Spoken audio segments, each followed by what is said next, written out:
why people stay in relationships. It's funny. I was literally just looking at that on my because you had mentioned that one earlier. I want to talk about that. I can give you some examples here. Let's run from the top one here. Suffering. I think people like to suffer.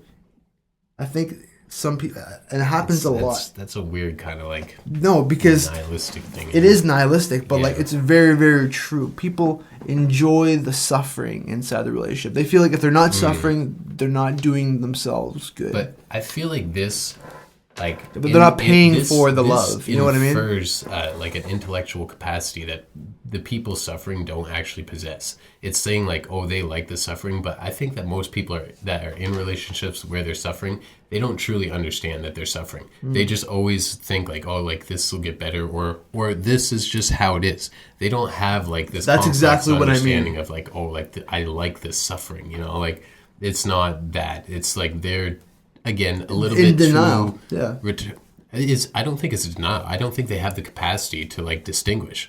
They don't understand that what their inner dialect. If you don't have the capacity, it's not denial, because like you're not even capable of denying it. Like you don't even know it to deny it. You're just continuously saying like, oh, okay, this could get better, or oh, okay, this is just the way it is. You're saying these things because you don't understand that there's a potential out there that's different. You've basically given up. Because of how you grew up determines what you look for in a mate, funny enough. Yeah, like, but then there's, I gotta it's a big chunk to like that determining factor. Because your mind, like, the stronger your mind is, the less of how you grew up and how you were treated actually affects you. Like, you can pull those things out. You're completely right. The thing is, most people don't get to that point unless they go through numerous relationships and learn on their own. Yeah. And I feel like some people will never get to that point of actually learning. Then it gets to a situation where I feel like this is a common thing for anybody who is sort of intelligent. They get frustrated with the stupidity of other people. Like, everybody is frustrated with the stupidity of other people. But some people... Even the stupid people. Even the stupid people are frustrated with the stupidity of other people. But paradox of the night right there. They're just like, oh, he's a fucking idiot, you know, but they're not even considering, they've never stopped to ask themselves, like, am I an idiot? You know, like, you gotta ask yourself, like, are you the fucking idiot in these situations? And that takes a very intelligent person to do that, because... And it's weird, because it's such a simple question to ask yourself. Of course. Am I an idiot? Like, fucking, you know, figure it out. You know, if you are, you are. If you ain't, you ain't. And fucking, at least you checked.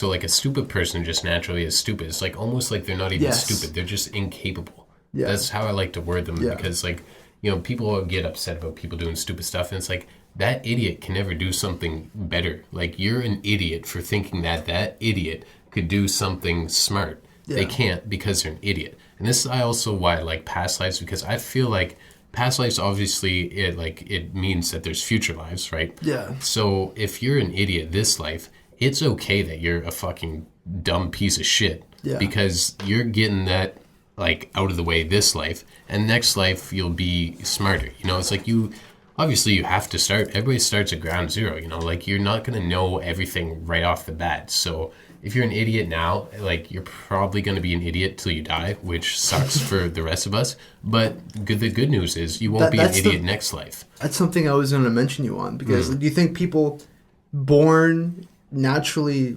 not very smart, or an idiot, as you would put it, they still have the capacity to change? Like, see, I disagree with that. I don't. The thing is, like, would you have said you were smart your whole entire life, like, from a very young age? Comparatively, yes. Like, how comparatively to the average, yes. Then comparatively to now, like, who I was then, definitely smarter now than I was. And so that's it's how like you a notice, twofold thing.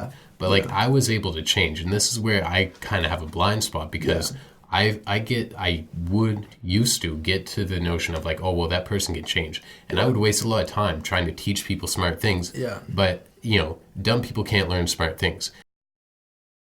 This person's going to be stupid for this whole duration of their life, but the next life they won't. And this gets to, like, I think one of the most difficult things in life is understanding who you choose to have in your life. And if people are not a positive influence, taking them out of your life. It's such a messy thing to do, because oftentimes if you've discovered that they're messy, they're never going to understand that they're messy. You know, when I was listening to that Peterson Theo Vaughn thing, they're talking about like, okay, well, you know, understand who you need as friends and get those type of friends as people. Yeah. And then so Theo Vaughn says something that I think most people would say. He's like, yeah, because like when you leave that friend group, it's like you've realized that like you need something else, so you're smarter. He's like, and it makes them realize that like, oh shit, like we're shitty. But that's one part of that's true, and then one part of that is a lie. The lie part is that those people aren't going to realize that they're shitty. They're never going to realize that they're shitty. If you realize that they're shitty, that's you, and then it's on you to get out and grow. Those people, they're not going to know. And this is it's an uncomfortable thought, I think. And you're completely right.